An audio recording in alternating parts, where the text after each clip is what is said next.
Welcome back to my YouTube channel. So बच्चे अज आप general principles and process of isolation of elements discuss करांगे chapter Unimax की book तो। ठीक है, जिमें थानू पता है कि थोड़े जिहड़े एग्जाम चल रहे हैं रिवीजन टेस्ट पेपर वैसे तो वो मोस्टली एक्यूरेट की बुक तो आ रहे हैं, पर कई क्वेश्चन होंगे हैं जिहड़े इहदे चों भी आ जाते हैं। ठीक है, सो स्टार्ट करते हैं। Which of the following is an ore of lead. ठीक है, तो फर्स्ट ऑप्शन दिता होया आपां नूं बॉक्साइड। तो bauxite is an ore of aluminium. Calamine is ore of zinc. ठीक है जी, और गैलेना इज़ PbS।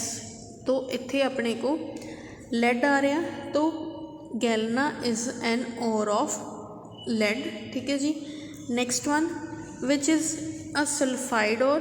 तो जी सल्फाइड ओर है zinc blende is ZnS। Hematite is an ore of iron oxide. ठीक है, होंदा है दिस इज Fe3O4 मैग्नेटाइट। और पायरोलुसाइड इज मैगनीज ऑक्साइड। तो हेयर सल्फर जिहड़ा आ वो जिंक ब्लेंड आ रहा, तो इहदी sulphide ore is zinc blending. Which is halide और इज मतलब जिहड़े हैलोजन्स दी और। ठीक है, तो जिप्सम इज़ अ कैल्शियम। ठीक है, सल्फेट होंदा है, और जिंकसाइड इज जिंक ऑक्साइड होंदा है। तो कॉमन सॉल्ट जिहड़ा है दैट इज़ दी हलाइड और।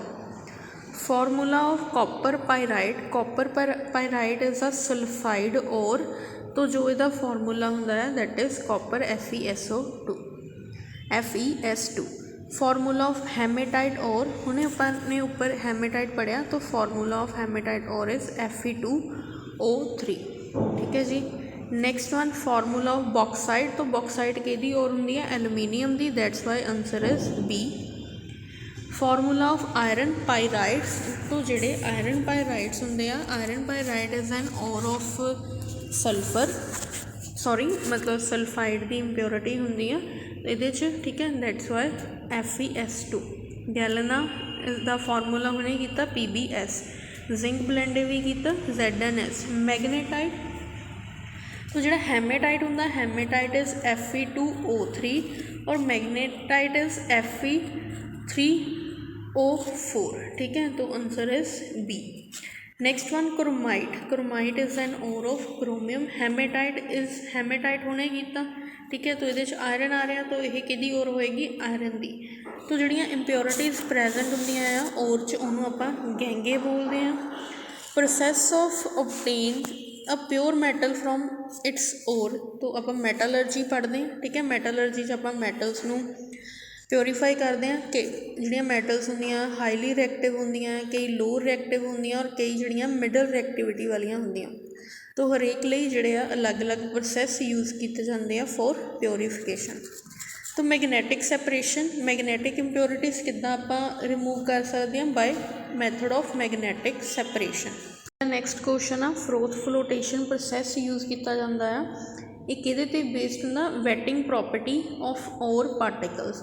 तो ये आपां की करते हैं जिहड़ी अपने को ऑयल या होर गैंगे वगैरह इंप्योरिटीज़ होंदियां आ उन्होंने आपां वैट करते हैं by the use of water. Hematite ore जिहड़ी हुंदी है that is concentrated by the process of gravity separation, because जिहड़ी हेमेटाइट और हुंदी है ये हैवी मिनरल हुंदा, तो इनू आपां ग्रैविटी सैपरेशन के थ्रू सैपरेट कर सकते हैं। Method in which ore is treated with suitable reagent to make it soluble. तो ये आपां किसी इहो जी और ना ट्रीट करवावांगे कि जिहड़ा उहनूं प्रॉपरली मिक्स कर दे। तो इहो जे मैथड नूं आपां कहंदे आ लीचिंग। तो ये की आ कि जिहड़े आ इंप्योरिटीज़ वगैरह होंदियां वो बाद चों जिहड़ियां आ जिहड़े डिजोल्व नहीं हुंदे उन्हां नूं बाद चों सैपरेट आउट कर लिया जाता। नैक्सट क्वेश्चन सल्फाइड और generally is concentrated by the method of froth flotation process. ये आपां जिहड़े आ डिफरेंट मैथड यूज़ करते हैं वैटिंग लई। ठीक है जी, तो next question substance which are use to prevent certain type of particles from forming froth are called depressants.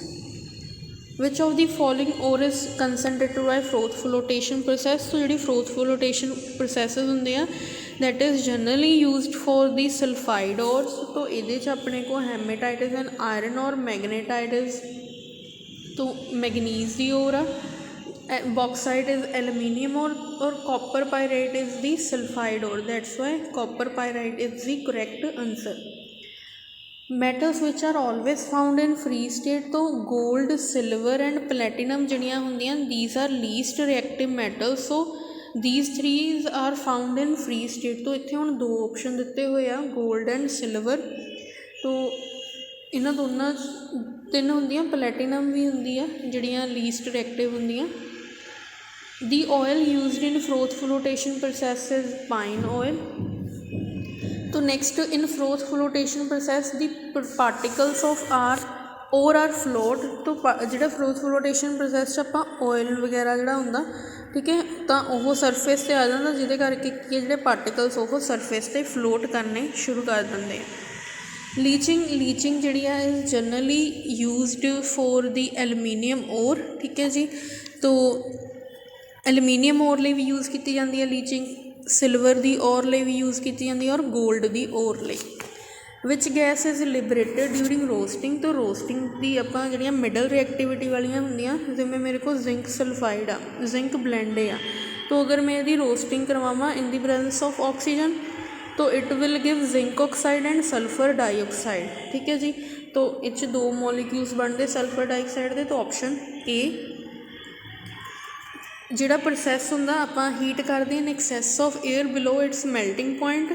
तो उन्होंने आपां कैल्सीनेशन बोलते हैं। Calcination and roasting are generally carried out in the reverberatory furnace. Roasting जिहड़ी हुंदी है that is carried out in case of अपने को रोस्टिंग होंदी है। रोस्टिंग जिहड़ी आ सल्फाइड लिए यूज़ की जाती है जिहड़ियां सल्फाइड ओर्स होंदियां उहदे लई रोस्टिंग यूज़ करते हैं। सो next is during roasting zinc blende है। हुण जिंक ब्लेंड हुणे अपने पिछे रिएक्शन की जिहड़ा जिंक ब्लेंड है that is changing into zinc oxide. तो answer is C. which is not reduced by carbon that is aluminium because sodium aluminium are highly reactive। सो जिहड़ियां इन्हां दी ज़्यादा एफिनिटी हुंदी आ कार्बन नालों फॉर ऑक्सीजन। तो it can not be reduced by carbon. Slag जिहड़ा हुंदा slag अपने को यह प्राइमरी बायो प्रोडक्ट हुंदा ठीक है। तो यह जनरली यूज़ किया जाता है सीमेंट इंडस्ट्री। तो ये फ्लक्स एंड कोक प्रेजेंट होंगे हैं। Most common agent is in reduction of metal is carbon monoxide because ये इवन एट हाई टैंपरेचर ये मैटल ऑक्साइड नू कन्वर्ट कर सकता है into metal. Which of the following is to remove acidic impurities नू remove करने लिए आप लाइमस्टोन यूज़ करते हैं। तो next the smelting of iron and blast furnace involve all the process. तो ये सबलीमेशन नहीं होंगी रिडक्शन होंगी है डीकंपोजिशन और ऑक्सीडेशन। तो आयरन की जी प्योरेस्ट फॉर्म है that is the wrought iron. So जो रोड आयरन होंगी है रोड आयरन जी अपने को सॉफ्ट डक्टाइल और फाइबरस होंगी है ठीक है प्योरेस्ट फॉर्म होंगी है।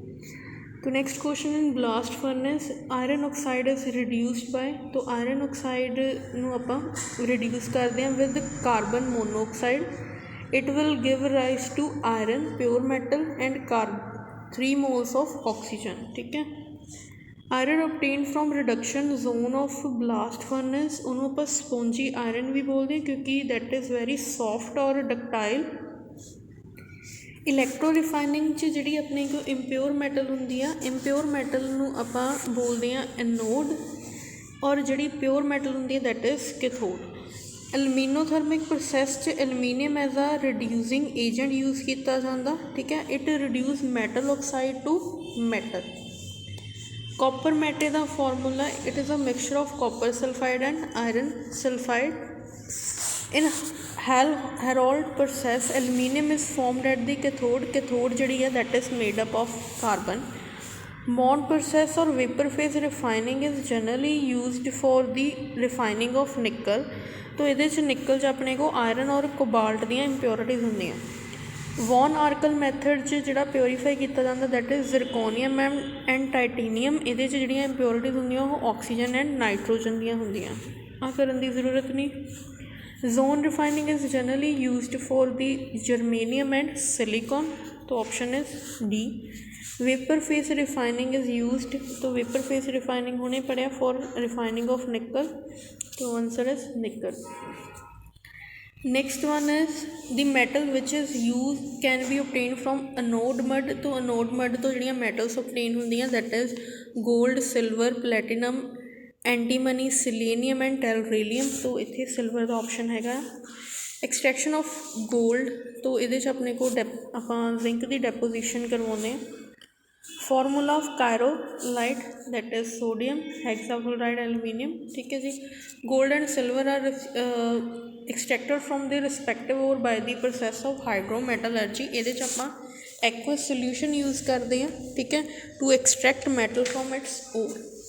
नैक्सट जोन रिफाइनिंग, जी zone refining is based on the principle, तो ये आपां जड़ियाँ इंप्योरिटीज़ होंदियां वो मोल्टन स्टेट होंगी, थोड़ी पिघली हुई स्टेट ज़्यादा सॉलेबल होणगे as compare to in solid state.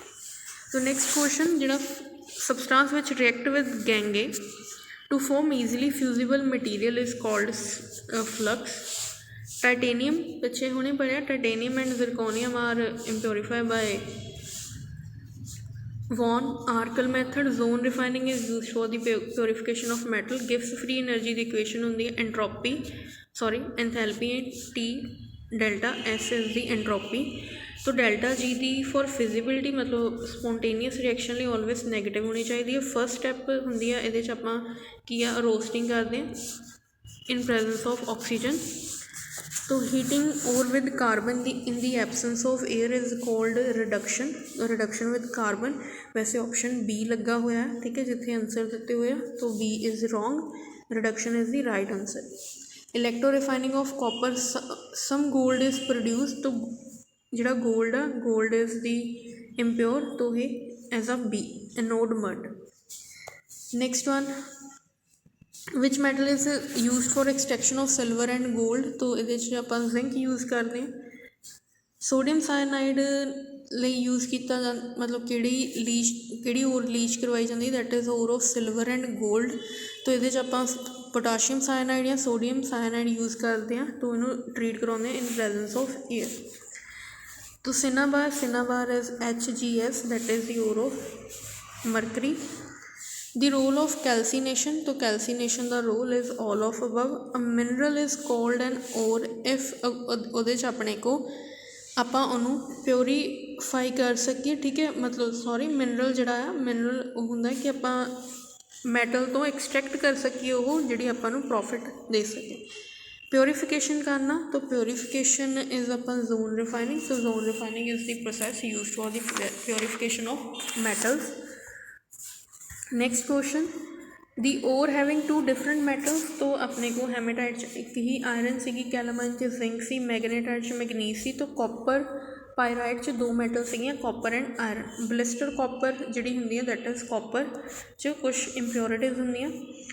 Bronze brass और जर्मन सिल्वर अपने को जिंक प्रेजेंट होंगे। Galvanisation is deposition of zinc on silver to prevent it from roasting. Bronze is a mixture of copper and antimony, ठीक है जी। During the extraction of iron from hematite ore the slag जो अपने को होंदा है that is the calcium silicate. Electrolysis जो करवाई जाती है ब्राइन सोल्यूशन की, तो अपने को जोड़ा आ क्लोरीन प्रोड्यूस होंदा है एज आ एनोड और hydrogen as a cathode. Co product in the electrolysis, co product जोड़ा होंदा that is the chlorine and the caustic soda. तो which of the following can be extracted by self reduction process that is lead. Which of the following metal is extracted by using coke and carbon monoxide as reducing agent. Iron पिछे पड़े reducing agent copper carbon monoxide use किया सीगा। Is not a refining process that is the van Arkel process is not a refining process, sorry इसका option D है 83 का। Leaching is not a refining process. So ये अपना जोड़ा ये chapter खत्म हो गया। तो ट्राई करूँगी अज ही जोड़ा पी ब्लॉक अपलोड कर देव, ठीक है, क्योंकि कल साढ़ा एग्जाम आ। तो मोस्टली ਜਿਹੜਾ ਹੈ ਕੁਐਸਚਨਸ ਵੈਸੇ ਤਾਂ ਐਕੂਰੇਟ ਤੋਂ ਆ ਰਿਹਾ, ਪਰ ਇਹ ਵੀ ਬੁੱਕ ਵਧੀਆ। ਇਹਦੇ 'ਚ 5th ਚੈਪਟਰ ਦੇ ਕੁਐਸਚਨਸ ਕਾਫੀ ਅੱਛੇ ਦਿੱਤੇ ਹੋਏ ਨੇ। ਤੋਂ ਮਤਲਬ ਜਿਹੜੇ ਪਿੱਛੇ ਤੁਹਾਡੇ ਪੇਪਰ ਹੋਏ ਸੀ ਉਹ ਇਹਦੇ 'ਚੋਂ ਹੀ ਆਏ ਸੀਗੇ ਕੁਐਸਚਨਸ। ਤੋਂ ਇੱਕ ਵਾਰੀ ਚੈੱਕ ਕਰ ਲੈਣਾ, ਜਿਵੇਂ ਆ ਆਨਸਰ ਦਿੱਤੇ ਹੋਏ ਆ, ਇਹ ਆਨਸਰ ਗਲਤ ਵੀ ਦਿੱਤੇ ਹੋਏ ਆ ਕਈ, ਠੀਕ ਹੈ। तो ये तुसी एक बार चैक कर लियो, मैच कर लियो अपने आंसर, ठीक है। Thank you for watching. Please like share subscribe my channel, keep supporting.